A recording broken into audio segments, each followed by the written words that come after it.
This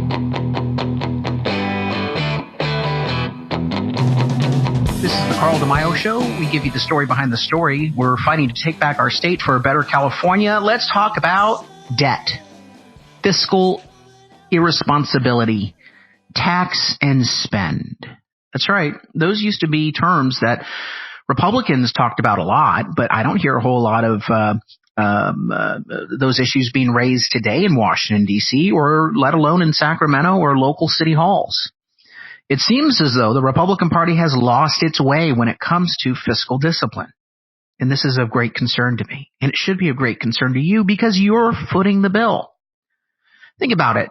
In 1994, the Republicans had the Contract with America, where they talked about one of the 10-point plan items, a balanced budget amendment. In 2007, 2008, 2009, Paul Ryan had something called the Pathway to Prosperity. He had a budget plan to balance the federal budget.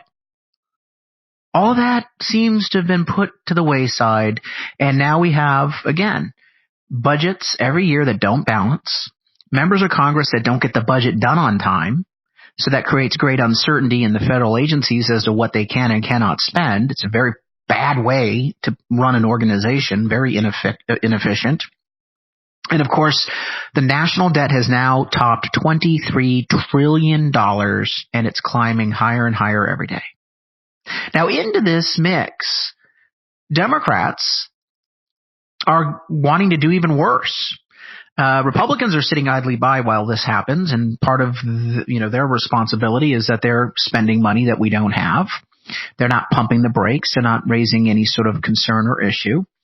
But into the middle of this is the Democrat platform of socialism that would massively increase the size of government, increase taxes, and of course the promises they're making with socialism can't be paid for, even with the massive tax increases that they're really angling on.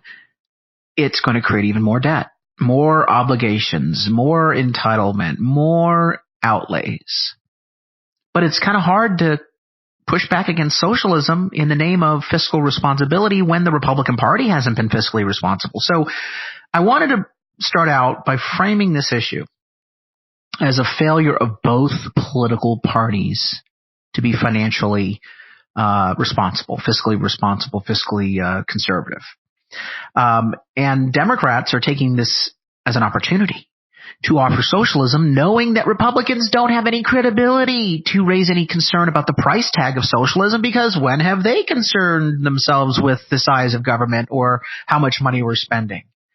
So that's why the Republican Party has to return to a program of fiscal austerity, being fiscally responsible, attacking the wasteful spending, trying to rein in our debt. And so what I want to do is offer a 5-point plan.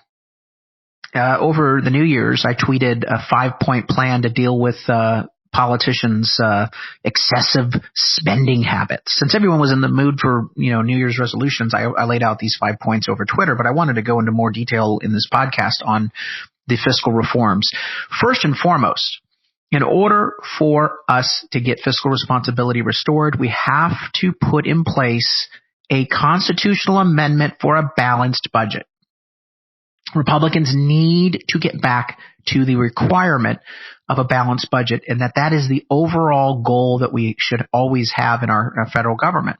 Now, like any good diet, I'm not suggesting that we achieve the goal overnight, but I want to pass a balanced budget amendment that requires that in 2, 3, 4 years, it has to be balanced. I'm okay with letting us step into the balanced budget. It's a lot better than what we have right now, which is no balanced budget requirement. But it needs to be within a period of 2 or 3 or 4 years maximum that we achieve a balanced budget. Now, into this balanced budget amendment, I'm okay with having a provision for national emergencies.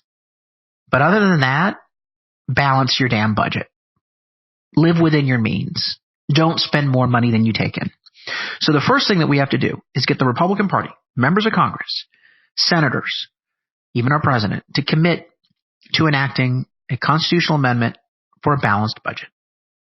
Second, we've got to audit every federal program every line item of the budget. The waste is staggering. The inefficiency, the overlap, the duplication, the federal government taking on roles it shouldn't have. And so auditing every federal program is not just about, well, where did you put the money? It needs to be about, number one, is this a core role of the federal government?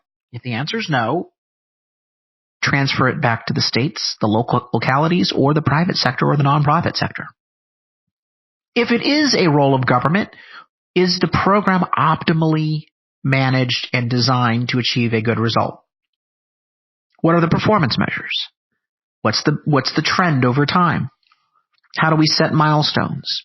How do we encourage innovation and competition? And so performance audits of every government program need to be about the appropriate role of government, as well as for the roles that we do take on, making sure we streamline and optimize our delivery model. Third, we have to bend the cost curve on entitlements. Welfare and healthcare costs are skyrocketing in the budget. And this is of great concern because we haven't gotten healthcare reform done the right way.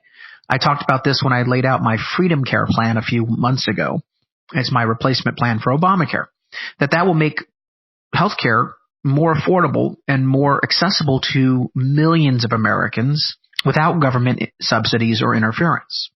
Well, as we bend the cost curve in the private sector healthcare market, we also will achieve more sustainability and savings in the government healthcare arena.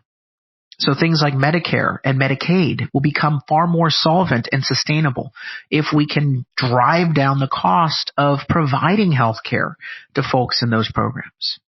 You don't have to cut the benefit. You do have to redesign how the benefit, the service, is provided. For welfare, you do have to hold them accountable, enact welfare to work requirements so that we can weed out people who are just mooching off the system versus people who need a little help to get back on their feet. Fourth, we have to start dealing with the growth in our country. Right now, 2% economic growth is anemic. 3% is, we got to get up to 4 or 5% economic growth, and I believe we can do it. The president put in place some good tax reform. Some improvements are needed, but it's a good foundation to bring money back to this country, to get people to invest again in capital and growth opportunities.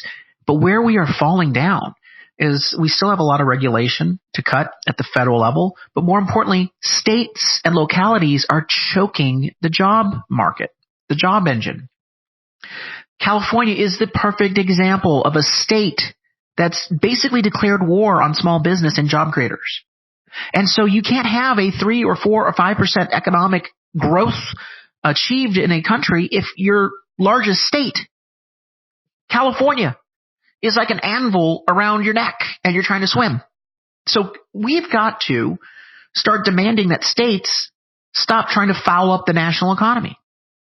We need to turn to California and say, hey, California, because you're destroying our tax base by destroying jobs, we're not going to give you as much federal funding. Oh, yeah, that's right. If you want to sit there and declare war on small businesses by regulating them to death, if you want to pass bad bills like AB 5 to eliminate the gig economy and impose massive costs on employers and basically destroy people's careers, you're going to have to pay for that by not getting as much federal funding because you're choking the economy.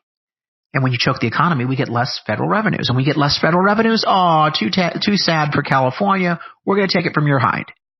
We have to start holding states accountable for economic growth. And finally, finally, we've got to hold Congress accountable to lead by example. Pass a no budget, no pay for real requirement so that they lose their pay every day they don't get their budget done on time. And make sure we cut the perks, the lavish pensions for members of Congress. Force them to show their own fiscal austerity. That's my 5-point plan. I think Republicans need to get behind it. We've lost our way on fiscal responsibility and fiscal reform, and it's time we get back on that important issue before we literally mortgage our children and grandchildren's futures. Hope you're enjoying the podcast. Share it. Join carldemio.org.